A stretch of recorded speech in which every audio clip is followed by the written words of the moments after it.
Madame, Monsieur, bonsoir, bienvenue dans cette édition d'information sur A30 Télévision.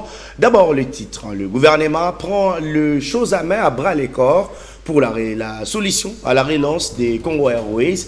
La société a besoin d'au moins 14 millions de dollars américains pour réparer les deux avions et répondre les trafics. Les détails dans cette édition d'information.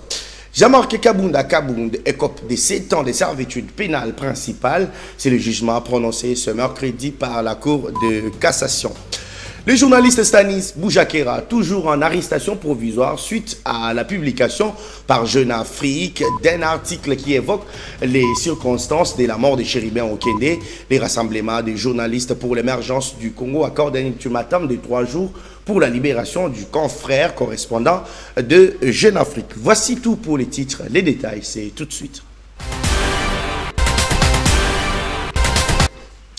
Bonsoir. Jean-Marc Kabunda, condamné à incumuler la peine de 84 mois, soit 7 ans de servitude pénale principale. Verdict rendu ce mercredi par la Cour de cassation qui a déclaré établi toutes les infractions en charge du prévenu Kabunda. Pour son parti politique, il s'agit que des parodies de justice. Suivez.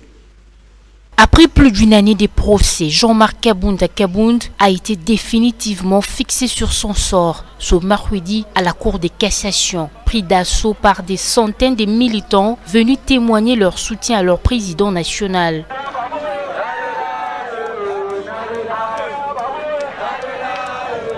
Après quelques heures d'attente, tombe enfin le verdict de la Cour de cassation. L'ancien vice-président de l'Assemblée nationale écope un cumul de 84 mois, soit 7 ans de servitude pénale. Il y a une peine qui a été prononcée et ainsi la Cour a fait un cumul de peine pour chacune de ces infractions et voilà, elle a retenu 84 mois de servitude pénale principale. Une sentence jugée trop sévère du côté de son parti politique où on dénonce une manipulation politique. Aujourd'hui encore, la justice congolaise a été foulée aux pieds puisque l'honorable Jean-Marc Kabunda, de par son statut d'opposant et de député national, il a exprimé ses opinions publiques dont il a été reproché et malheureusement la justice congolaise a tranché mais de la manière la plus pire en cumulant les peines jusqu'à aller à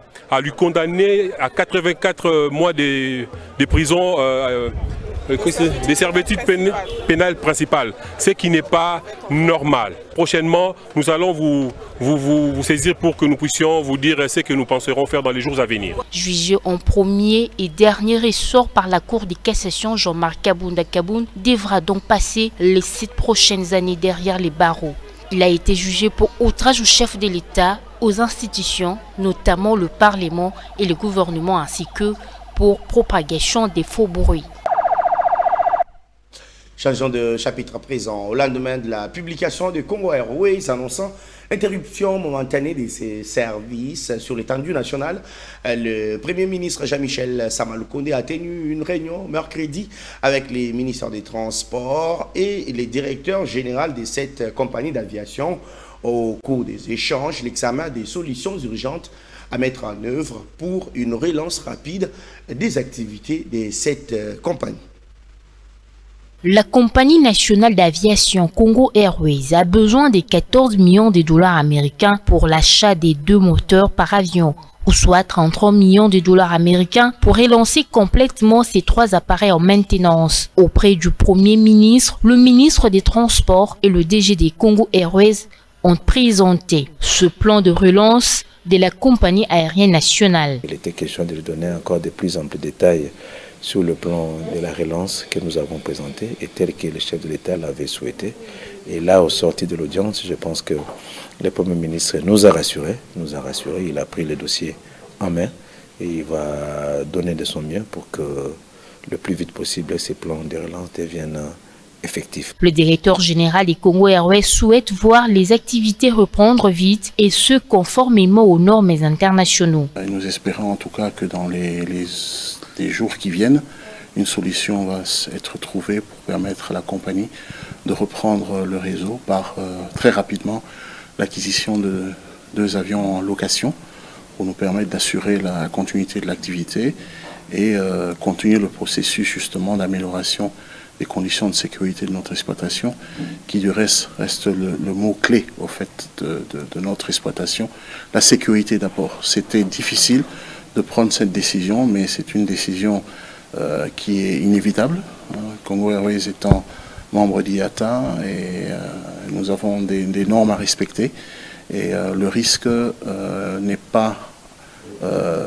doit être évité. La compagnie nationale Congo Airways avait annoncé dimanche 10 septembre l'arrêt momentané de ses activités dès le lundi 11 septembre sur toute l'étendue nationale en vue d'améliorer l'efficacité de ses services. Le Centre d'expertise, d'évaluation et de certification des substances minérales précieuses et semi-précieuses souhaite implémenter ces laboratoires à travers toute l'étendue du territoire national, raison pour laquelle l'équipe dirigeante de cette structure a rencontré mardi le Premier ministre pour solliciter l'accompagnement du gouvernement dans la mise en œuvre de ces différents projets. On l'écoute. Nous avons eu un débat technique sur le matériel que le CSC a mis à la disposition de la République, et nous sortons avec joie parce que l'autorité a promis de nous accompagner, pas tout simplement dans le laboratoire de Lualaba que nous avons implémenté, mais dans les autres projets que nous avons, notamment sur le projet de laboratoire de Lubumbashi, le centre que nous allons mettre en place, Félix Antoine Tshisekedi Mbujimayi, pour la formation dans les domaines des pierres, dans les centres de géomologie comme on appelle, sans oublier des laboratoires que nous allons mettre à Kinshasa pour tailler le diamant. Donc, nous avons été face à quelqu'un qui comprenait déjà tout ce que nous avons, comme on avait comme projet, et comme le DG venait de le souligner, il a promis son soutien total. Il va nous accompagner dans tout ce que nous allons faire. Ce que nous voulons au CSC, c'est redorer l'image de l'État. C'est-à-dire nous voulons donner une autre vision, une nouvelle dimension, une nouvelle vision. Nous voulons entrer totalement dans la vision du chef de l'État, le président Félix Antoine Tshilombo, qui a voulu faire des Congolais des millionnaires. Et c'est par cette voie-là que nous voulons réaliser et reconstituer cette classe moyenne qui nous manquait dans ce pays. Kinshasa, la capitale de la République démocratique du Congo, abrite du 12 au 16 septembre 2023 les forums régionaux sur la mise en œuvre de la stratégie de la CIRGL pour l'or, exploitation minérale, artisanale et à petite échelle. Ces assises ont pour but de trouver des voies et moyens de lutter contre l'exploitation illicite de l'or et de permettre un bon développement dans ces secteurs. Le forum est organisé par les secrétaires de la CIRGL et le gouvernement de la République démocratique du Congo. Le forum régional sur la mise en œuvre de la stratégie de la CIRGL pour l'or d'exploitation minière artisanale réunit des femmes et des hommes experts en matière de mines. Tous réfléchissent sur un système régional de suivi des minerais à mettre en place afin d'instaurer un commerce durable et responsable de l'or d'exploitation minière artisanale et à petite échelle dans la région des Grands Lacs. Le forum se veut être une plateforme d'échange en vue de développer les secteurs miniers aurifères. C'est le Premier ministre qui a ouvert ce forum en présence des ministres des Mines et de l'intégration régionale. Je voudrais réitérer mes remerciements aux États membres de la CIRGL qui ont pu se déplacer, et je les exhorte à œuvrer chaque jour pour trouver des solutions de collaboration entre les différents acteurs, à même de contribuer à renforcer la traçabilité de l'or dans la région et ainsi promouvoir un commerce plus responsable, plus éthique et pérenne de l'or artisanal dans la région des Grands Lacs. Je suis fermement convaincu que par le dialogue, la coopération et le partage des responsabilités, nous pouvons transformer le secteur de l'extraction de l'or est l'un des dénominateurs indéniables de l'économie mondiale. Le forum de la CIRGL sur les secteurs miniers fait suite, faut-il les noter, des recommandations faites lors de la 5e réunion tenue à Brazzaville. Rendons-nous à présent dans la ville de Mbujimayi, dans la province du Kasaï oriental, où la Commission électorale nationale indépendante a lancé l'atelier d'harmonisation avec le cours d'appel et des tribunaux des grandes instances. Objectif, assurer un déroulement harmonieux dans la gestion des contentieux électoraux sur l'étendue du territoire national en vue de l'unification de la jurisprudence en matière électorale en République démocratique du Congo. C'est le rapporteur adjoint de la Commission électorale nationale indépendante, Paul Mouindou, qui a lancé ce travail. Monsieur le Premier Président de la Cour d'appel, Monsieur le Procureur général près la Cour d'appel, Monsieur le Président du tribunal de grande instance, Monsieur le Procureur de la République, Mesdames et Messieurs les magistrats, vous conviendrez avec moi que la gestion du contentieux électoral intéresse non simplement l'organe de gestion des élections que la CENI, dont la mission est d'organiser les élections et de veiller sur la bonne tenue de celles-ci, mais également et surtout le pouvoir judiciaire dont relèvent les juridictions compétentes chargées de connaître notamment les différents contentieux nés à l'occasion des dépôts et des traitements des candidatures aux différents scrutins. L'activité de ce jour est d'une importance très capitale.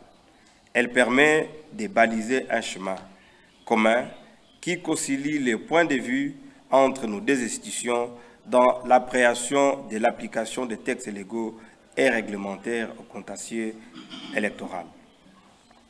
Pour clore mon propos, j'invite les participants aux présentes assises de capitaliser les 2 jours que nous allons passer ensemble afin d'atteindre l'objectif général assigné à ces cas d'échange, à savoir assurer un déroulement harmonieux dans la gestion des contentieux électoraux sur l'ensemble du territoire national en vue de l'unification de la jurisprudence en matière électorale en République. Restons encore dans la région du Grand Kasaï. 11 morts et des blessés signalés dans un conflit foncier dans les territoires de Moueka, dans la province du Kasaï, à la base des violents affrontements dans les villages Toulembi et Moubemba.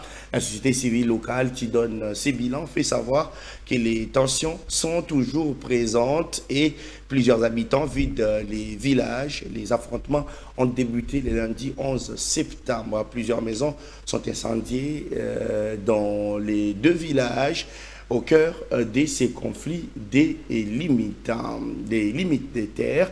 Les membres du Conseil de sécurité locale des Kakingi, entité qui gère les 2 villages, indiquent que des dispositions sont prises pour éradiquer cette situation et rétablir la paix. Le gouverneur de la ville de Kinshasa a procédé à la remise de l'étendard au commissaire provincial de la police nationale congolaise. Le commissaire divisionnaire adjoint Blaise Kilimbalimba, c'était au cours d'une parade générale qui a présidé le mardi au stade des Martyrs de la Pentecôte. Nous sommes dans la ville de Kinshasa à l'attention des officiers et soldats des rangs de la PNC garnison de Kinshasa.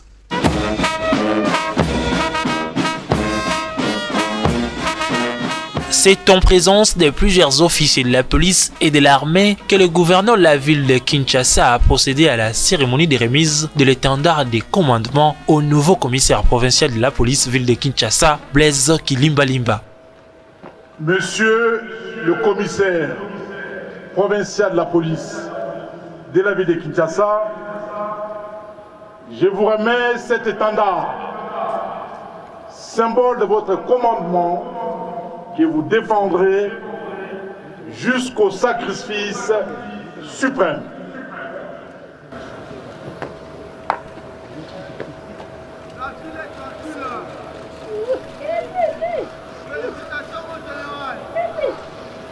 Prenant la parole, le nouveau commissaire de la police ville de Kinshasa a mis à la disposition quelques numéros verts pour dénoncer les cas de banditisme urbain dans la capitale congolaise. Eza permanent. Ceux qui ont béni aux 8 oye en audience dans le commissariat provincial. okozala reçu le premier. Mais yakana preuve na yoke tala na air songolo appel langa yangoy. Mais nazwaki muto ayambinga te. To muto ayebisaki nga naza ye moko. Wana nde tokukutana naye. Celui-là aura chaud. 090 39 820 39. Yami Balé 09 000 39 21. Wana ezaba numéro ya permanence pour la ville Kinshasa Mobimba. Na Butu, na Moi. 24 heures sur 24. Occasion pour le gouverneur Jean-Tini Ngobi Lampaka d'exprimer ses attentes à ces nouveaux commandements de la police de Kinshasa. Mission ya liboso ezali bongo sécurité ya bakinoise na bakinois elingi koloba ke toboyi kuluna na kati ya ville de Kinshasa, toboyi ba enlèvement na kati ya ville na biso ya Kinshasa. Mission ya mibale ezali sécurité routière, ezali bongo ba embouteillage etondi meke na kati ya ville na biso ya Kinshasa. Nani akozilisa embouteillage? Ezali obele bino ba policier ba roulage ya ville ya Kinshasa. Un défilé de circonstances a sanctionné la fin de cette manifestation.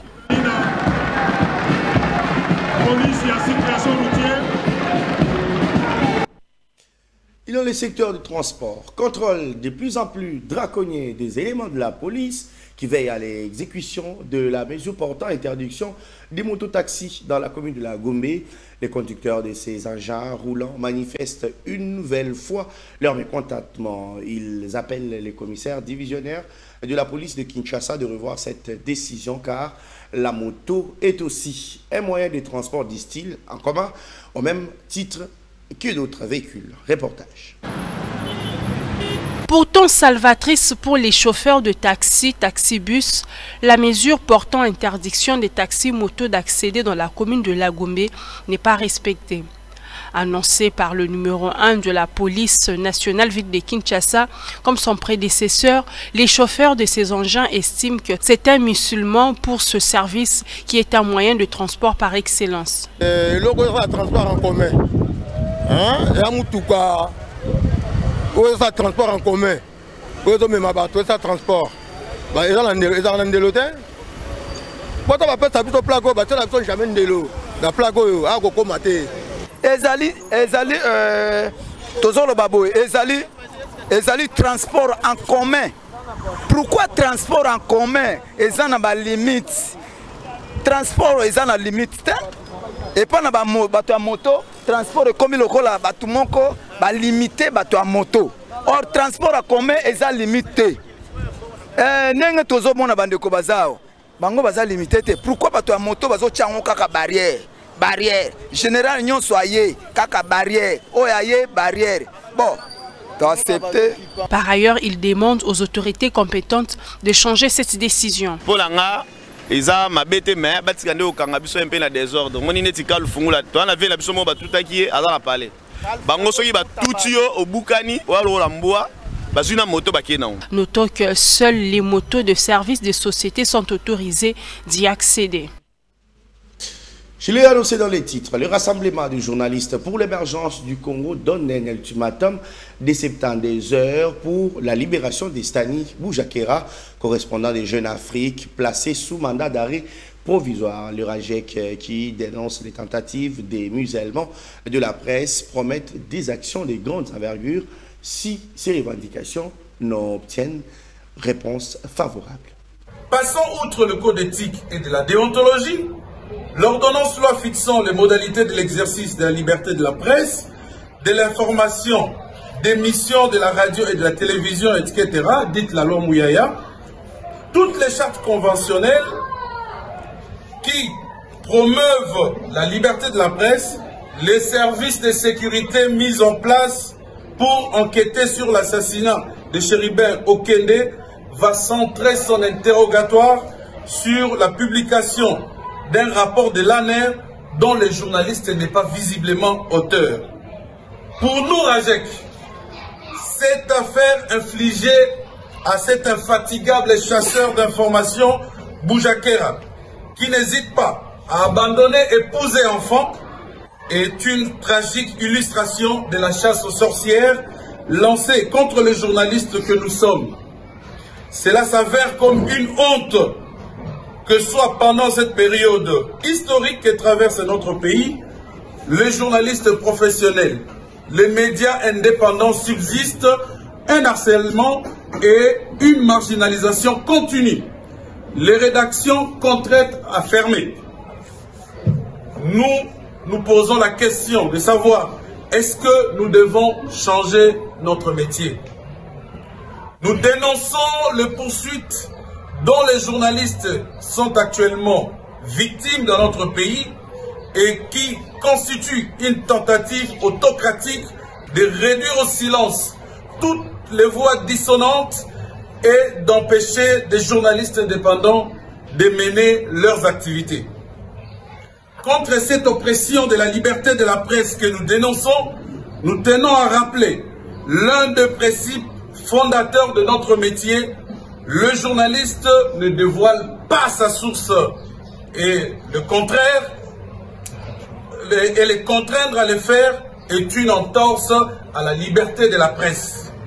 Le Rajek exige la libération sans condition du journaliste Stani Boujakera qui n'a violé aucune disposition déontologique ni légale. Bien, avant de clôturer cette édition d'information, coup de projecteur sur ces hommes qui se battent pour nouer les 2 bouts de mois. Ils sont fabricants des marmites en aluminium. Ils ont été rencontrés par nos reporters dans la commune de Ngaliema. Reportage. Les voilà, ces jeunes et vieux qui vivent de la sueur de leur front au sens littéral du terme. Ils sont fabricants de marmites en aluminium, leur quartier général érigé sur avenue Banzapa au quartier Finda dans la commune d'Ngaliema. C'est dès les premières heures de la matinée qu'ils se retrouvent pour fabriquer ce type de récipients tant prisés dans les ménages à Kinshasa. Fabriquer une marmite égale respect de toute une procédure que suivent à la lettre ces exécutants du dicton « Débrouillez-vous pour vivre ».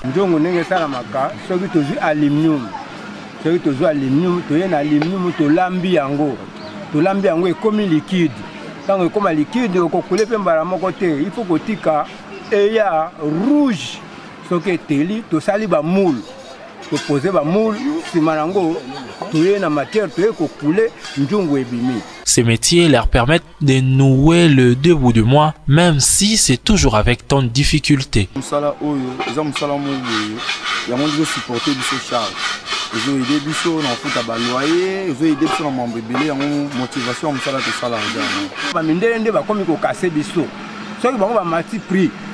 Maximum 1000 francs les colopo pour retrouver. Pas ma moto au matière de 1 kg 2500. C'est quoi yo au combien? Il faut que ça moi 1000 francs les colo pour que senga moto to futa kae. Limere to futa kae. Todo soma makala. C'est quoi yo kolanda moi bénéfice na mokendenge todo bundaka kandenge wana. Pour eux, les autorités doivent également promouvoir les artisans congolais. Madame, Monsieur, ça n'est fini pour cette session d'information. Merci à vous de l'avoir suivi. Merci également à Joël Ndaye qui était notre chef d'édition. L'actualité reste en continu sur www.actu30.cd. Au revoir.